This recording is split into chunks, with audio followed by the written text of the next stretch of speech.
and welcome back to Baking with Confidence. This is episode 2 in my 89-part series, Baking My Way Through Claire Saffit's Dessert Person. And back again is Fitz. He is my handy helper and he will be tagging along on this baking adventure.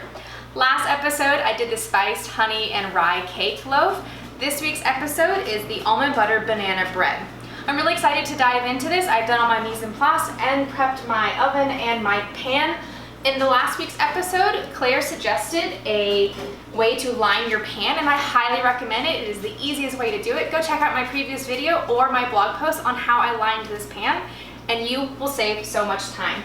If you are a fan of peanut butter and bananas, this is the week for you. I myself, I know, controversial, not a fan of bananas or peanut butter. So I guess I'm gonna be giving this one away.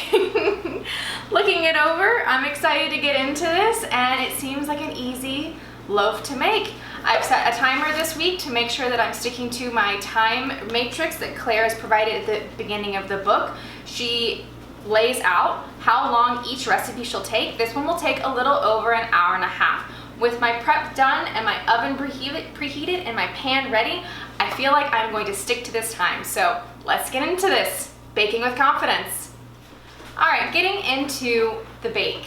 It starts off with making the peanut butter swirl, and I've already measured out my coconut oil, sugar, and almond butter. Yes, this is an almond butter recipe, but you could use your own natural peanut butter. If you have the opportunity to grind it your own or find a natural peanut butter, you can go for that.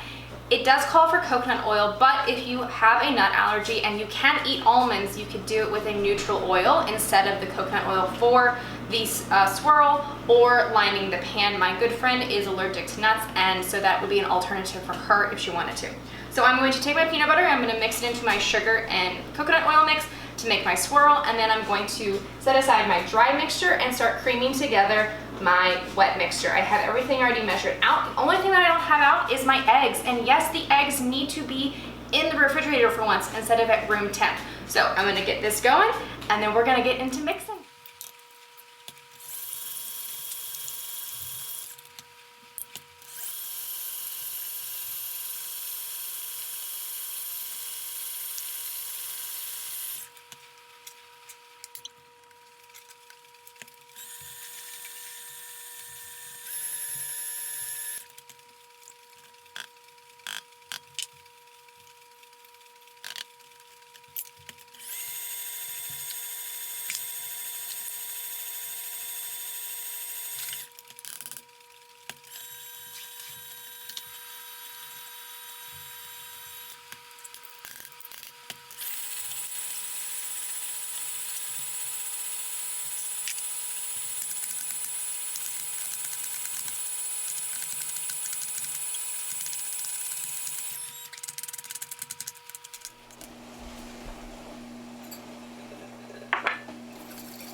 With the batter ready to go, looking at a really nice consistency, I folded in the almonds and I mixed the banana mixture with the dry mixture.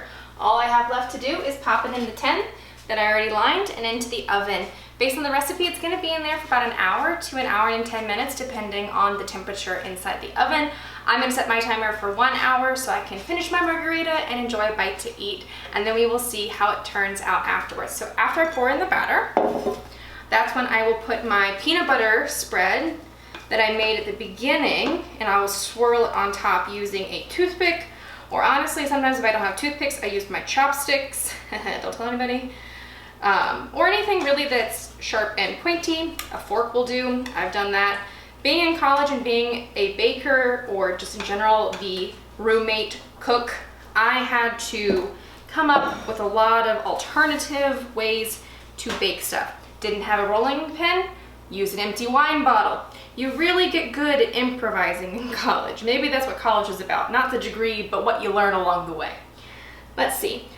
And then she specifies some certain things. Smooth the top. All right, smoothing the top. That is what I will do. Yes, Claire. So nice and smooth. And then we will dollop teaspoons of the almond butter mixture to spread on top using a toothpick, or, oh, look what she suggests, a paring knife.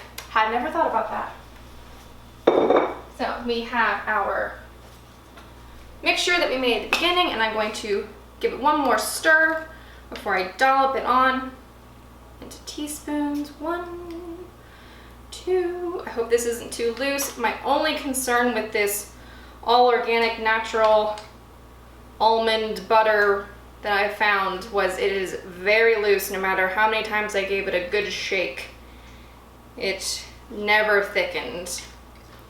Now I'm just gonna kind of scrape the last little bit of that. Ooh, it's on my thumb. I would lick my thumb, but again, like I said, I don't like almond butter, or really peanut butters in general. And now I'm going to swirl it in. Let's see how this goes. Do, do, do, do. All right, I think we're looking pretty good, nice and swirly, and in the oven it goes. Nice.